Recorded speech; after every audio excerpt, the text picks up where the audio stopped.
Himoprodi Kebidanan Stikes Iksan Bojonegoro. Sebagai pembedanya yaitu saya perkenalkan Mbak Khalid Tiara Iskaningrum yang akan membedah buku dengan judul ASI dan Panduan Ibu Menyusui. Kepada Mbak Khalid, saya persilahkan untuk buku. Terima kasih Mbak Aulia. Di sini saya akan melakukan pembedahan terkait ASI dan Panduan Ibu Menyusui. Di dalam sini sudah tercantum nama penulis dan nomor ISBN-nya. Penulisnya bernama Rizky Natia Wiji, SST. Nomor ISBN-nya sudah tertera. Cetakan ketiga pada bulan Mei 2018. Jumlah halamannya kurang lebih 136 halaman. Penerbitnya oleh Nuha Medika. Di dalam buku ini terdiri dari 5 bab. Yang pertama bab mengenai ASI, bab kedua mengenai ASI eksklusif, bab ketiga mengenai kendala dalam pemberian ASI, bab keempat mengenai laktasi, bab kelima mengenai hal lain seputar ASI. Yang pertama mengenai ASI. ASI adalah hal terindah yang diberikan ibu untuk bayi yang disekresikan oleh kedua belah kelenjar yang berupa makanan alamiah yang bernutrisi tinggi untuk tumbuh kembang si anak.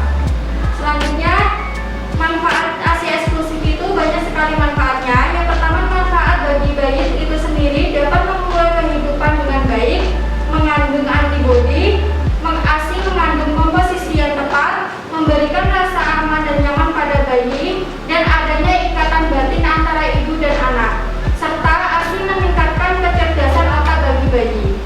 Manfaat bagi ibu terdiri dari aspek kontrasepsi, aspek kesehatan ibu, aspek penurunan berat badan ibu, ungkapan kasih sayang ibu ke anak, terus ibu sehat, ceria, dan sehat. Selanjutnya, manfaat bagi keluarga mudah diberikannya, terus menghemat biaya dan juga menghemat pengeluaran keluarga juga. Setelah itu, manfaat bagi negara bisa menurunkan angka kesakitan dan kematian anak, mengurangi subsidi untuk rumah sakit, mengurangi devisa untuk membeli susu formula, meningkatkan kualitas generasi penerus bangsa. Komposisi ASI itu terdiri dari lemak, protein, karbohidrat, vitamin dan mineral, air dan kartinin. Lemak itu sendiri adalah lemak pada ASI itu lebih tinggi dibandingkan ASI formula. Sedangkan karbohidrat itu berfungsi sebagai sumber energi untuk si anak, dan protein itu untuk tumbuh kembang si bayi. Vitamin dan mineral, ASI itu sudah mengandung banyak sekali vitamin, contohnya vitamin A, D, E, dan K, serta mengandung mineral yang lebih lengkap. Serta air merupakan bahan pokok dari ASI. Dan kartinin ini untuk membantu proses pembentukan energi yang diperlukan untuk metabolisme tubuh. Selanjutnya, jenis ASI berdasarkan faktor produksi. ASI yang pertama yang keluar adalah kolostrum yang berwarna kekuningan, itu diproduksi hari pertama sampai hari ketiga. Setelah itu, ASI susu masa peralihan atau masa transisi merupakan ASI yang keluar pada hari keempat sampai ke hari yang ke-10. Yang terakhir itu ada ASI matur, ASI yang dihasilkan pada mulai hari ke-10 sampai seterusnya. Bab kedua selanjutnya adalah ASI eksklusif. ASI eksklusif adalah menyusui bayi secara murni. Yang dimaksud secara murni yaitu bayi hanya diberikan ASI saja selama 6 bulan tanpa tambahan apapun dan diteruskan sampai 2 tahun atau lebih, bisa diberikan makanan pendamping ASI. Tanda-tanda bayi menyusui secara efektif. Yang pertama, bayi terbuka matanya lebar-lebar seperti menguap. Kedua, ia menarik puting dan sebagian besar areola masuk ke dalam mulutnya. Ketiga, dagunya melepuh pada payudara ibu dan hidungnya menyentuh susu ibu.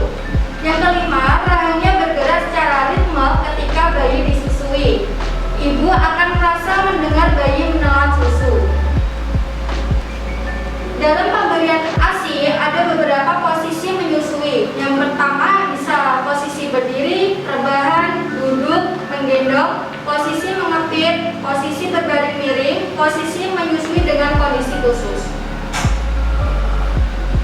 Di sini ada gambar beberapa macam posisi untuk menyusui. Setelah itu ada tanda bayi cukup ASI. Bayi dikatakan cukup ASI bisa menunjukkan tanda-tanda sebagai berikut. Yang pertama, bayi minum ASI tiap 2-3 jam.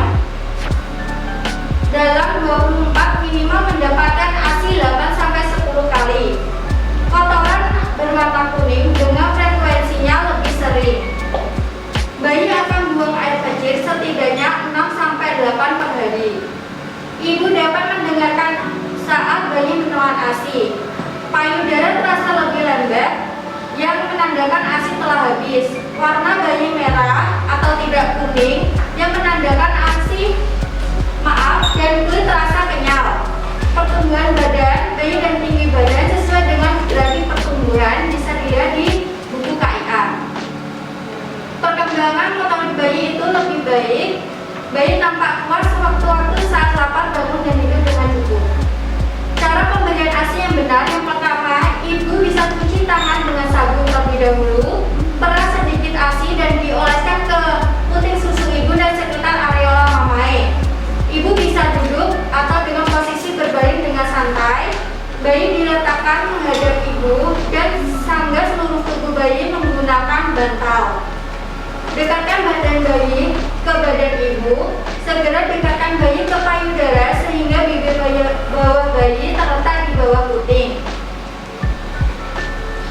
Bab selanjutnya mengenai kendala dalam pemberian ASI yang bisa di sini ada beberapa macam. Yang pertama, kurang atau salah informasi, puting susu datar atau terbenam, puting susu lecet, puting susu melesat, payudara bengkak, abses payudara atau mastitis, produksi ASI berkurang, bayi sering menangis, bayi bingung puting, bayi prematur, bayi kuning, bayi kembar, bayi sakit, bayi sumbing, bayi dengan lidah pendek, bayi yang memerlukan perawatan.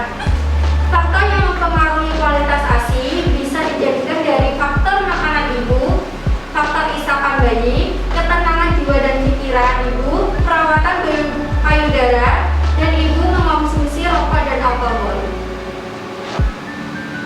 Bab selanjutnya mengenai laktasi. Laktasi itu sendiri adalah proses menyusui mulai dari ASI diproduksi sampai proses bayi menghisap dan menelan ASI. Tanda-tanda pelekatan bayi saat menyusui. Yang pertama, tanpa areola masuk sebanyak mungkin, mulut terbuka lebar, bibir atas dan bawah terputar keluar, dagu bayi menempel di payudara, jaringan payudara merangsang sehingga membentuk dot yang panjang. Puting susu sekitar 1/3 atau sampai 1/4 bagian dari dot saja. Bayi menyusui pada payudara, bukan puting susu.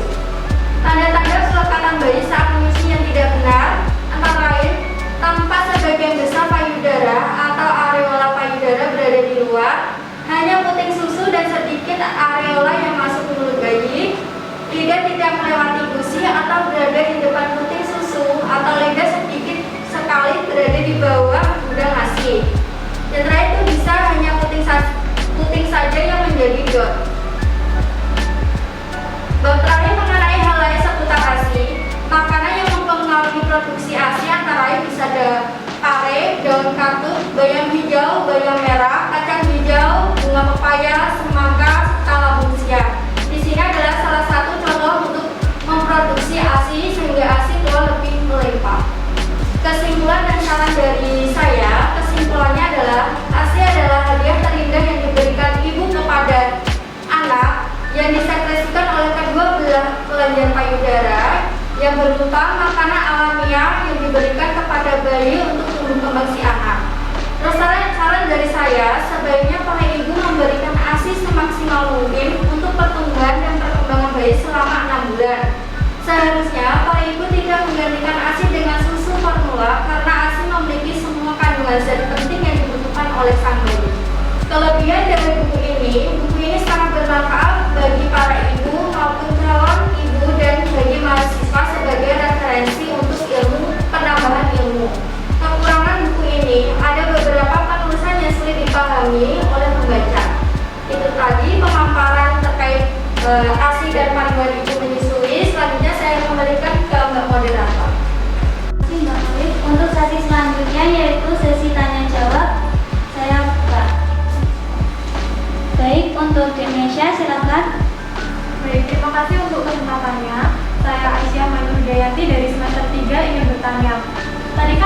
menyebutkan bahwa pare itu bisa mempengaruhi produksi ASI. Mengapa pare bisa mempengaruhi produksi ASI? Karena kan pare ini rasanya pahit ya Kak. Terima kasih. Baik, maaf, saya Maka Telasna izin bertanya. Yang dimaksud lidah pendek itu yang seperti apa ya? Terima kasih. Baik, terima kasih untuk pertanyaannya. Untuk pertanyaan yang pertama, saya serahkan kepada Mbak Muli untuk menjawab. Terima kasih. Terima kasih Mbak Meja atas pertanyaannya. Tadi pertanyaannya mengapa mengkonsumsi pare bisa mempengaruhi ASI, padahal pare itu sendiri kan rasanya pahit. Nah, baik, saya akan menjawab. Karena di dalam pare itu mengandung banyak vitamin. Contohnya vitamin K, likopen, dan fitokimia dan sebagai antioksidan yang bisa memproduksi insulin dan bisa untuk menurunkan kadar gula dalam darah dan bisa untuk pencegahan kanker, penyakit kanker. Seperti itu Mbak Misya. Baik, untuk selanjutnya, untuk pertanyaan yang kedua dari Mbak Asna, saya persilakan kembali kepada Mbak Muli untuk menjawab. Terima kasih Mbak Asna atas pertanyaannya. Tadi pertanyaannya mengapa bayi dengan lidah pendek itu bisa mempengaruhi ASI? Karena bayi dengan lidah pendek itu, lidah pendek, kaku maupun tebal itu bisa mempengaruhi cara bayi itu menyusui. Karena bisa membatasi gerak lidah itu tidak bisa mencapai puting susu Mbak. Terus bayi dengan lidah pendek ini tidak bisa menjulurkan lidahnya ke puting susu secara baik.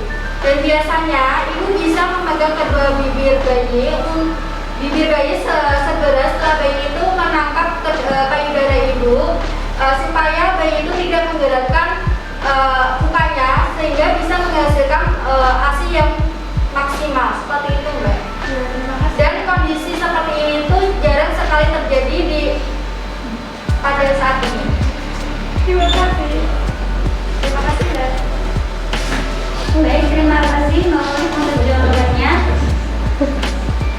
Jadi sekian bedah buku dari Mbak Muli untuk siang hari ini.